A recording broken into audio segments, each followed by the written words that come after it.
everybody, Randy Patterson here, and boy do I have another fun interview for you. Who I'm talking to are two founding members of a group called the HercuLeons, not the HercuLeons. I know what I'm saying here.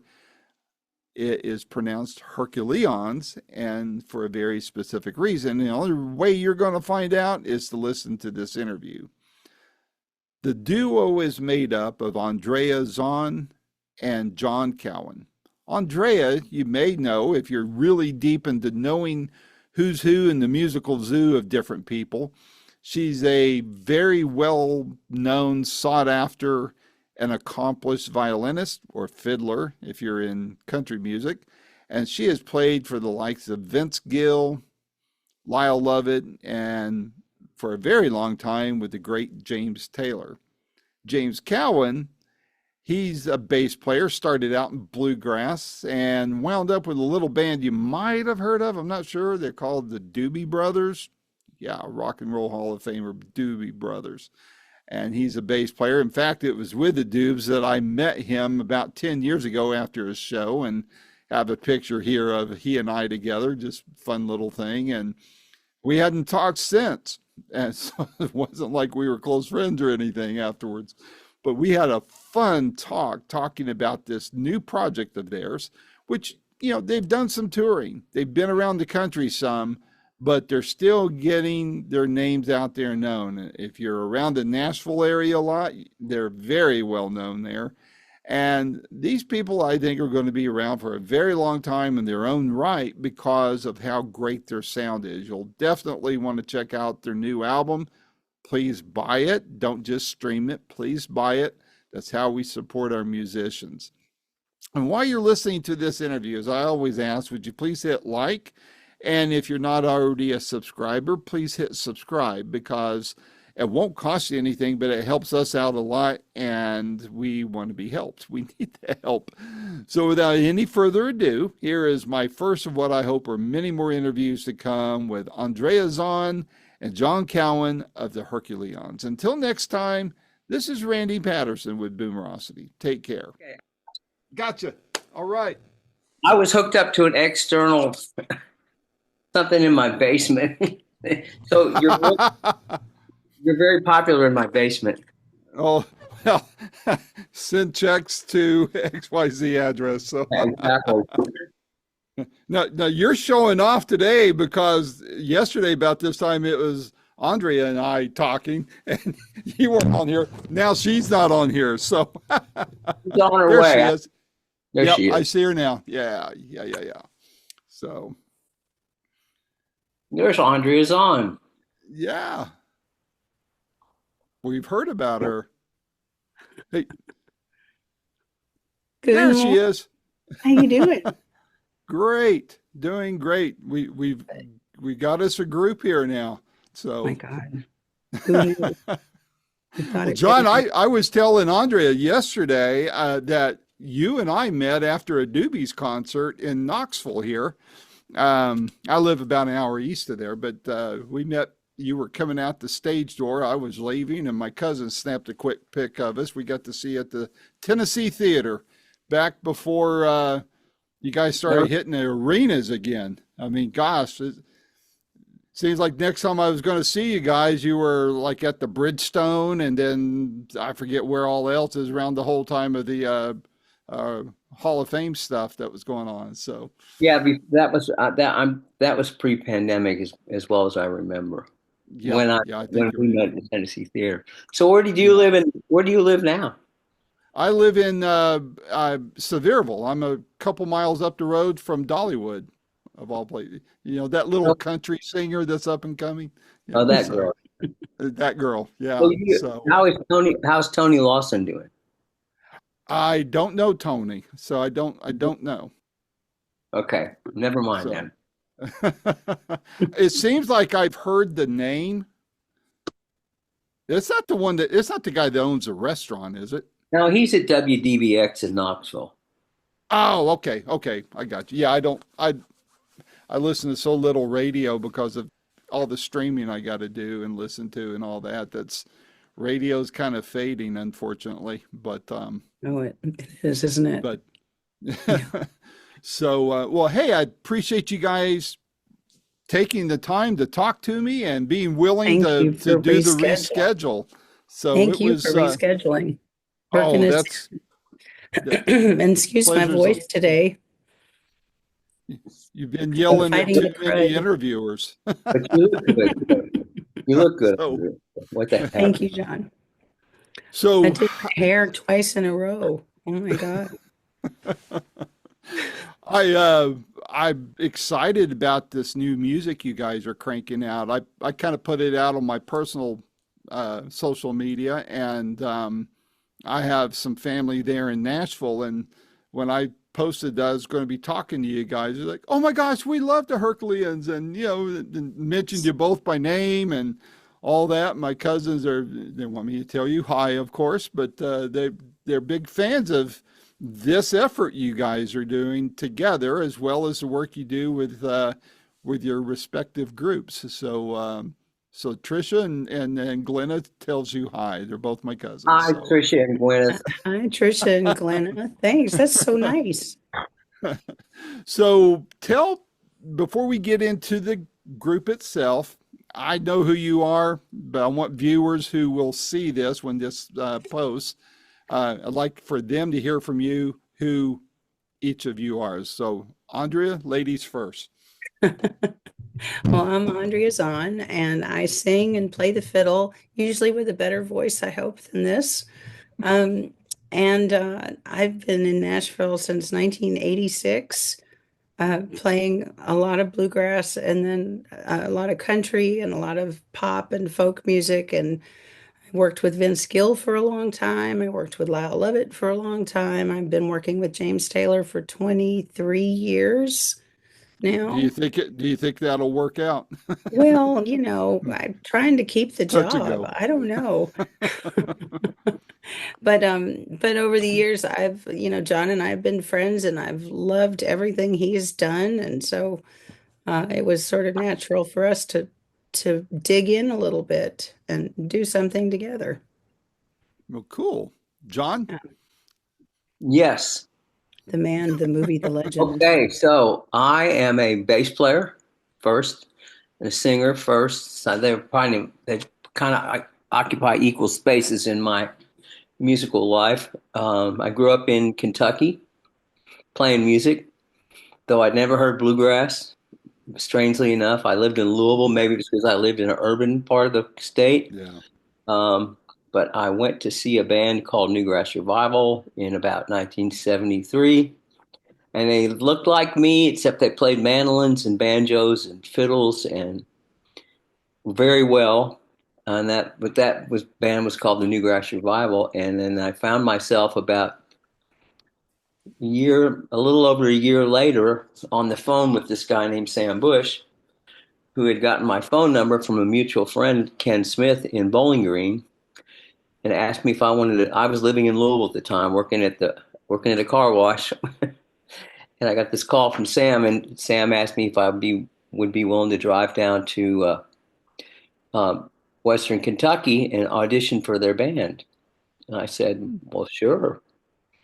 Um, didn't know anything about them or the music except that I'd seen them play once, and I thought they were really cool.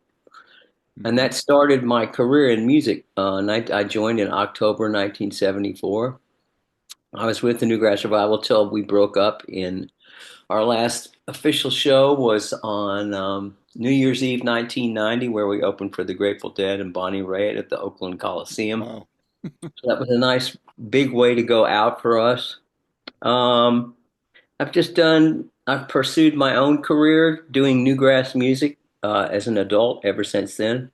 And then I also found my way some through a back door into this band that people know called the Doobie Brothers. So I've been doing that on and off, this time for 15 years. I rejoined them in 2010. Mhm. Before that, I was on tour with them for 3 years from 92, 93, and 1994.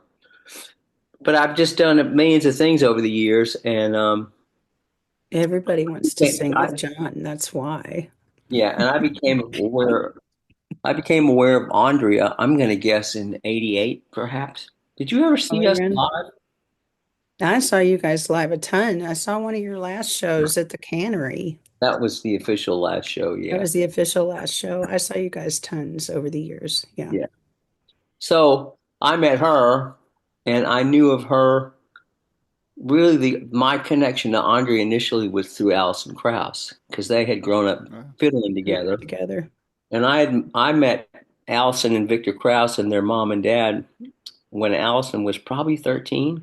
Is Mm. Victor older or younger than Victor's Allison? older. Vic and I are the same age. Yeah. So Victor might have been 15 anyways, but Hmm. mom and Allison's and Victor's mom and dad, Fred and Louise. Louise, I'm Fred and sorry. Louise. Yep. Fred and Louise Krauss used to bring Allison and Victor to see Newgrass Revival whenever we'd be anywhere near. Anywhere. They lived Wow. in Illinois.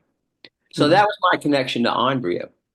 Um, then, of course, when I finally heard her sing and play, that was all she wrote. Very cool. I'm a big fan of Allison, so that it's a what amazes me is in the music business in general, and then when you start getting to that epicenter of Nashville, it's even more pronounced, and that's just how intertwined it all is. I Yeah. mean, Crazy. I it's think that's almost one of the magical things about Nashville, especially like as a young musician moving to town, is it's so accessible and that music community is so interlocked, Now, so connected that it's, I'm going to show you a prime example of this, what we're talking about. I know So what you're going to show him. I found, I found this picture yesterday of Newgrass Revival at Telluride, Colorado, the big bluegrass festival. It's still going on. Now it's called Planet Bluegrass. But this looks to be about the year, I'm going to say 1984, 85. So in this picture, I don't know if you can see this, I'll try to show you. It's Doc Watson, Merle Watson, and Vince Gill. raise it just a tad. Oh my gosh, very cool. So that's Wow. so that's kind of how we all roll around here. It's like Yep. we all Yep. know each other. Nashville seems to be the meeting spot, but then we go out from there and we see each other at all these festivals, and so our friendship and our musical friendship continues to go on and on and on, and that's Well, how it works. I'm not a musician, but so I may be viewing this wrong. Correct me if I'm wrong, but it seems like that kind of environment is more specific to Nashville than it would be, say, in LA or New York, where, there's big populations of musicians, but it seems like Nashville is much more, once you get into that circle in Nashville, and that's Mhm. probably the big thing, is being able to break in to get yourself known. Uh, Mhm. it seems like once you're in, you're in. Everybody helps each other out, and Yeah. it's not a vicious clique like it could be, say, in LA or New York. Am I correct in that? Well, I'm not sure because, New York and LA are so much bigger than Nashville, and there's so much more going on. And so, at least until fairly recently, it seemed like music was at the heart of everything in Nashville. I think it's gotten a little bit bigger and there's a lot more going on now. But when I moved here, it was just so easy to be out in the world and see, Waylon Jennings drop into the station inn or Bill Monroe, or, it's like that was just such an easy, tangible part of the community, to live here and to be around people. And it wasn't hard to make those connections and be invited into the circle. Hmm. And I Yeah, don't know. I mean, I know a lot of musicians in LA and New York who have those sort of concentric circles, but I don't know that it dominates the culture like it does here. it's a little bit. I think geography is a little bit to blame in that, like most of us moved here. I moved here in '80. Andrea moved here in '87. Wasn't that right? 86, yeah. But anyways, and it goes on. I think Billy Strings lives here now. I mean, if you live in this part of the country, the most natural place to go to be part of a musical community is Nashville. It just is. Well, Hmm. you get the rockers coming in there. I don't know if he's still there, but Jonathan came from Journey. You had Peter Frampton. I mean, gosh, And you know, John the rocker. Oates and yeah, Yeah, and yeah, yeah, and Steve Winwood. I mean, we've had some really amazing rockers yeah, here. yeah. It's But I think part of it too is just like John said, geographically, it's like we're here in the heart of the Southeast. We've got three major interstates. You can be anywhere, at least in this half of the country, and just, a Yeah, I mean, pretty drivable distance. It's Chicago's a eight great place hours. to be based out of. yeah. Chicago's 8 hours. St. Louis is 5 hours. Memphis is Atlanta's three and a four. half hours. Yeah, I mean, it's just you could be anywhere. Atlanta is 4.5 hours. It's Yep. you get the drift. Knoxville's 3 hours, yeah. And if you Yeah, can ever get into the Nashville airport, you can fly anywhere in the country. But it's getting in harder there is the every trouble. day. It is. I know people that don't even bother anymore. They'll go down to, Knoxville or Chattanooga or somewhere and fly out because of how crazy that is. So Yeah. tell me what brought I mean, I just from what we've just talked about, I kind of have an idea what the answer is going to be, but tell me how the I'll tell I'm you. going to pronounce it Herculeans. The Am I HercuLeons. Listen, this is Herculeans? what Okay. happened is that during the pandemic, John and I worked together one day. Somebody was doing a little customs project and they called us and we went and sang together and then we had so much fun. It turned into an all-day thing. And then on the way home, I was getting ready to call him and the phone rang and it was John and he says, "I love singing with you." And I said, "I was just about to call and tell you the same thing." Just one of my favorite singers, one of my favorite human beings.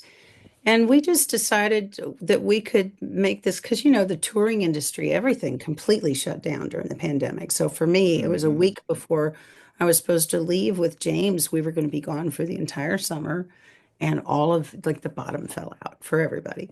So Hmm. John and I have a studio at my house. I mean, it's a humble studio, but it works. And we started farming out vocals for people just as a means of making a living. But we started, that creative thing really, we needed to continue to create and be and to explore. And really what it was is that every time he'd walk into my house, he'd ask me to make him a sandwich. And I think it was the sandwiches. I think it was What kind of sandwiches were they? So, usually a And ham I might sandwich, want one. turkey sandwich, just a simple sandwich. And yeah, but I'm very good at sandwich making, and I think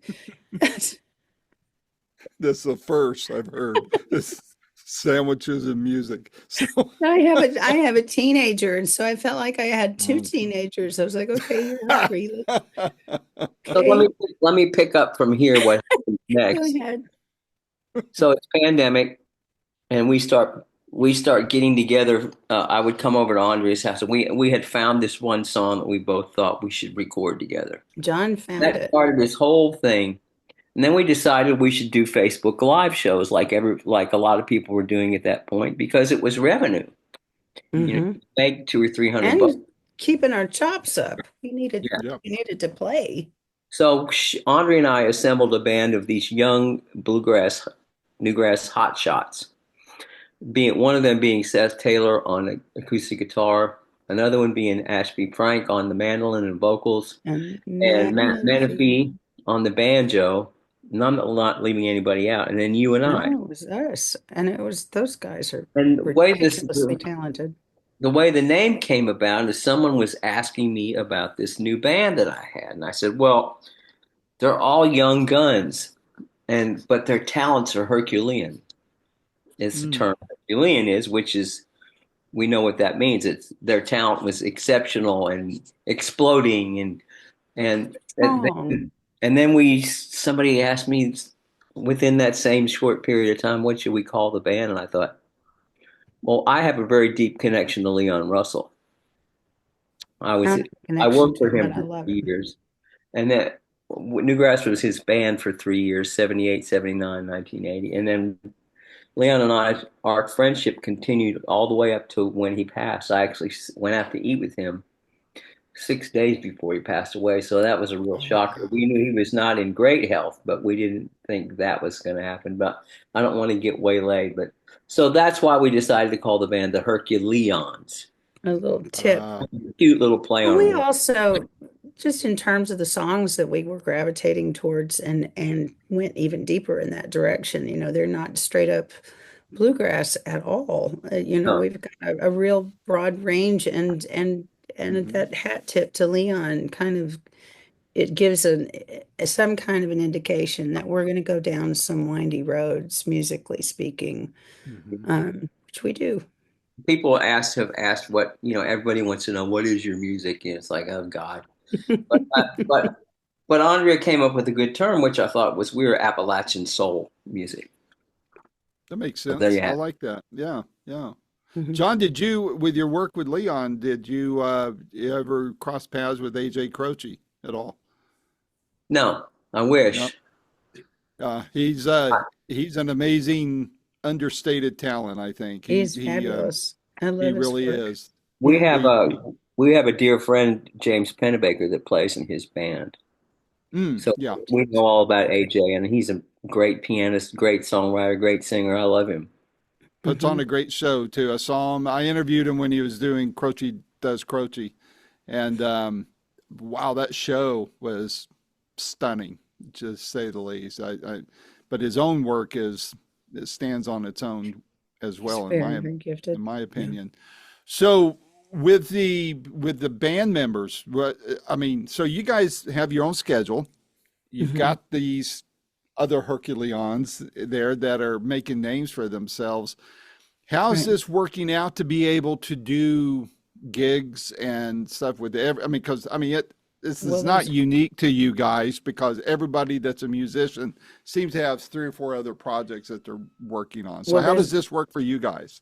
there's a second chapter to where John leaves off, which is that we did a series of like Facebook Live concerts with those guys that were Hmm. so much fun and it was great.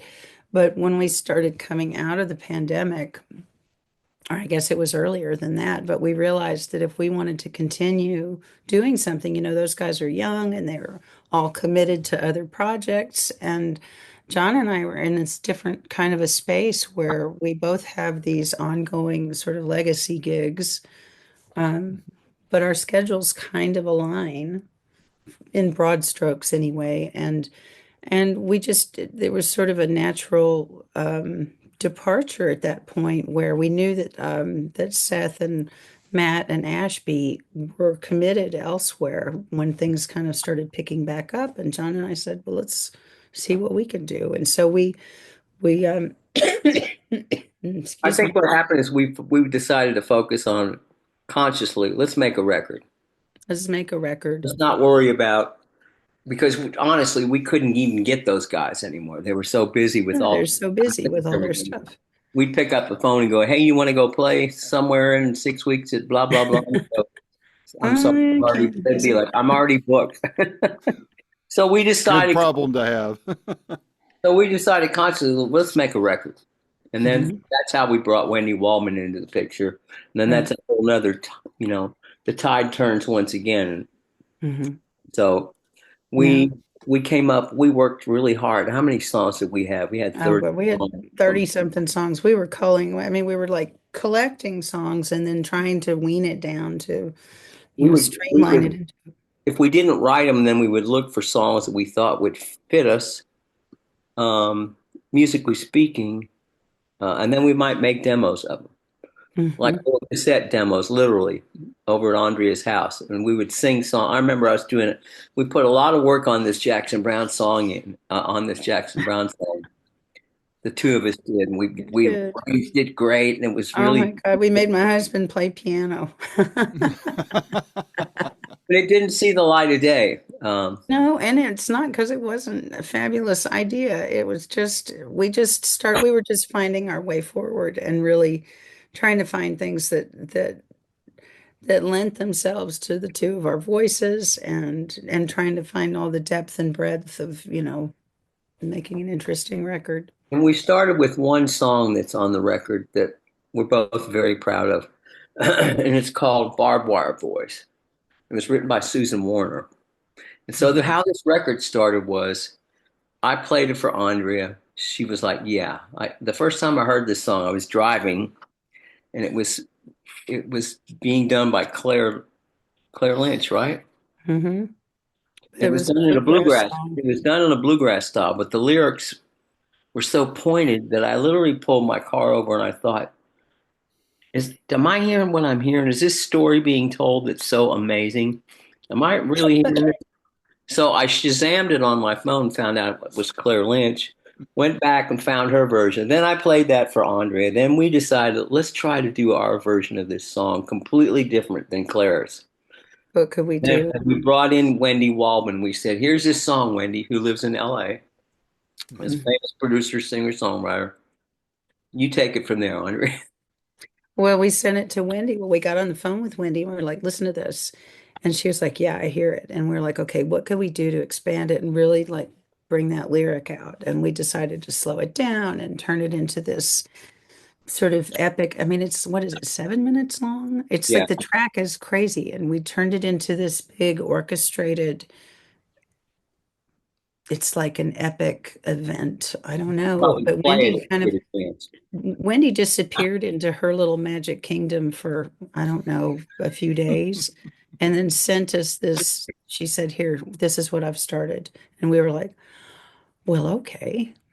So we worked on that one song for a very long time. I put like 20 something string parts on it, and John Wow. sang and played how many bass tracks? I mean, I don't know. We were just having fun and experimenting. And then when we decided to get serious about making a record, we flew Wendy in and we pulled a rhythm section together and did And it that's in the what you hear studio. now. But it was a long process. I mean, That we was a started long the process, but it process. closes out the record. It's sort of the tail of the record, but it's the starting point I too. mean, this process started when, if we go back and talk about the beginning where we were talking, not earlier in the conversation, this is 6 years old now, right? Since we started Wow. it. Mm, that's probably close to 5. Yeah. 2019 is 2025. 2020 was the pandemic. All Yeah. right. So it's talk about labor of love. This has been. Well, in hearing you talk though, I get a sense that, as solid as this music is and how great you two work together and the others that you seem to have gravitate towards you, would it be much of a stretch to say that perhaps the Herculeons would be your gap band, so to speak, in between your respective tours with your bosses? I And mean, that that's so in once the essence, Doobies are done and once James is done, you guys get your band and you've got all those places there in Nashville, Third and Lindsley and Burton the Leslie, we've done City that. Yeah, Winery and all that, that's kind of, but I that would like be to think great of if it it as was. it's like a celestial event. The stars have to align Yeah. just right, and then we can do some gigs. But that's one of the challenges too, is like, how do we do this and do our day gigs too? Yeah. But it actually, I think the schedules do kind of align, and that's how we're looking at it, is we'll just find a way to make it Well, all. I mean, I think that we're both very blessed in that we have managed to make careers in music, which, first of all, is an impossible task. It just is. And I remember when having many fights with my father about this. He did not want me to go into the music business. And I stuck to my guns and I believed in myself. And the chances I'm just of anybody being able to do this for a living, they're so minimal. The chances of that happening. Um, but anyways, this is all just to say that in our journeys and what we've been able to accomplish as musicians, and now we still have these two amazing jobs. Like our real jobs are Andres plays with James and I played with the Doobies. But we get 6 months a year to ourselves, and that's when we pursue the HercuLeons. So Hmm.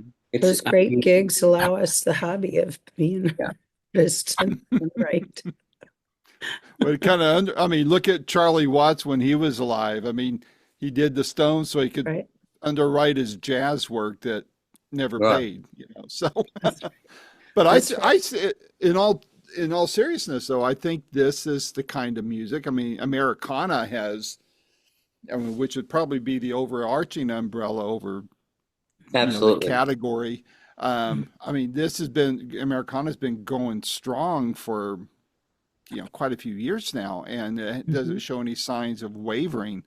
I mean, I think you guys could own a significant piece of that real estate with this project and with this group and this effort to where, I mean, I think it will command a lot of respect as it already has from what I'm hearing, Well, as it should be, because without me tooting my horn too much, it's like Newgrass Revival helped create Americana. We were I was not Yeah. going to able. say, this is one of the pioneers of the genre bending acoustic music in the first place. When I hear Billy Strings or Molly Tuttle or any of those people, I hear what we started there. I'm sorry, but I do. I just hear that they listened to us. I know they did. We So all did. you know, I tell people that Newgrass were my rock stars when I was in those formative years. And it really, I mean, it's just what you and Sam and Bela and I mean, Courtney and I got the whole bunch. It transformed the way I understood music. I mean, I And don't Cool. have to claim a piece of property. I helped create it. Really. that's So, right. so what's next? From where do you guys go from here? I mean, the music's rolling out. Going to have a vinyl version of this that we can. You can't see behind me because I've got this virtual backdrop of your graphic here, but I've got autographed albums all over my walls in my office here. And guys like me love to go for the vinyl so I can get them signed in a big way. But are you guys rolling out vinyl versions of this? And what We, else is on the that is landscape? that is in the discussion. We're absolutely, and actually, we are going to have with us on March 21st, this coming Right. Friday, hard copy CDs. Which are being Oh shipped my! to my house today, I think. But It's, our they intent, look like little tiny vinyl records, Randy. Ah, cool. probably heard of them. Yeah, yeah. Compact disc. It's miniature. It's like a Yeah. 45.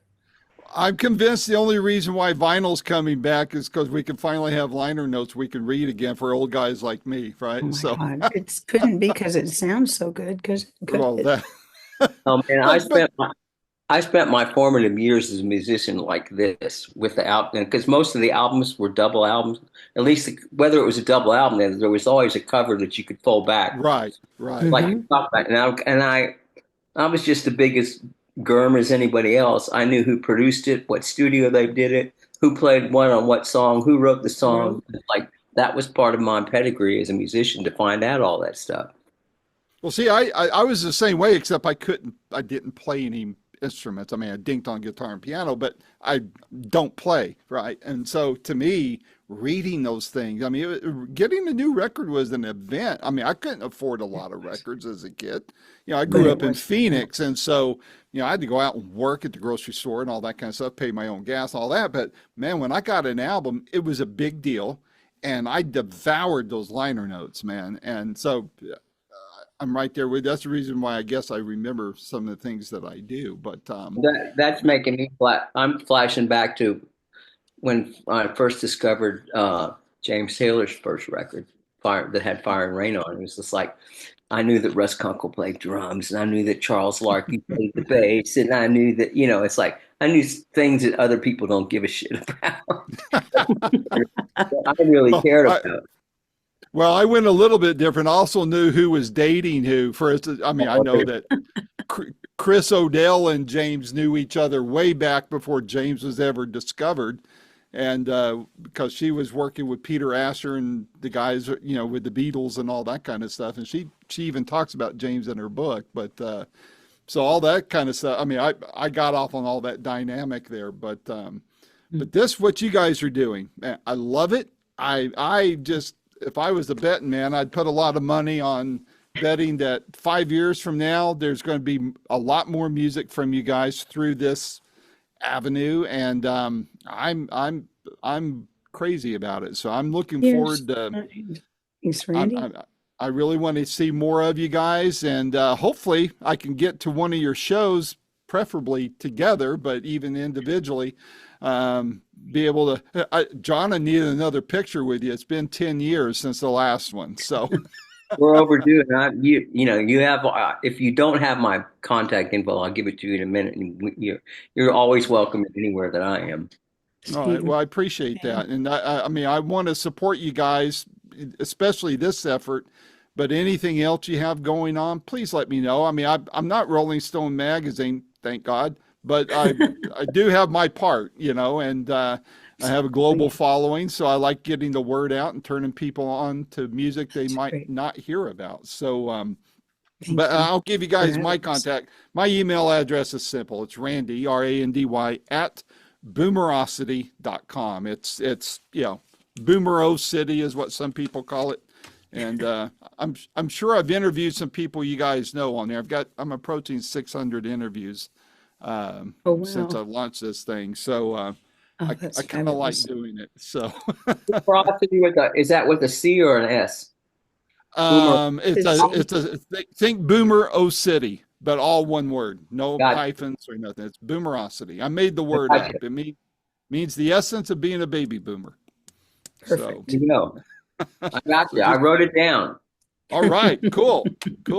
But well, what else you got going on for the rest of the year? But tell fans what they can expect from you guys together or individually for 2025.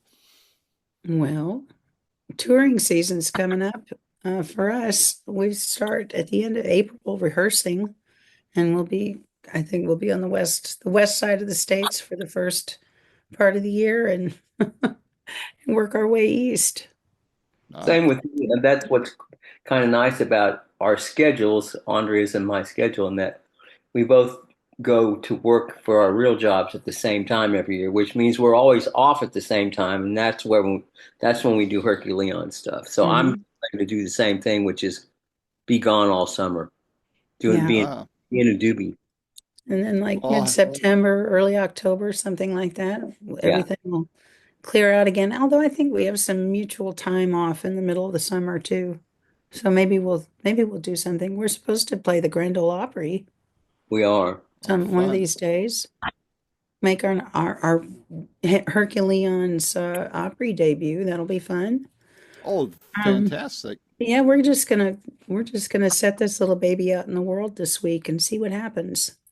I think it'll get good traction. Well, I'll watch the your day job itineraries, and if you're going to be near me, I was telling Andrea yesterday, I'm my dad's caregiver. He's got Alzheimer's, and so I take care of him. I live next door to him, and but if I know far enough ahead of time, I can make arrangements and make it. I'm way overdue visiting Nashville. I actually worked downtown. I was a couple of blocks from the Ryman up until the pandemic. I was working for a company down there, and I loved it, man, because after work, I just kept my car parked, and I'd go hit, showcases and shows and all that. I was in my element there, man. It was great. So much to see. Yeah.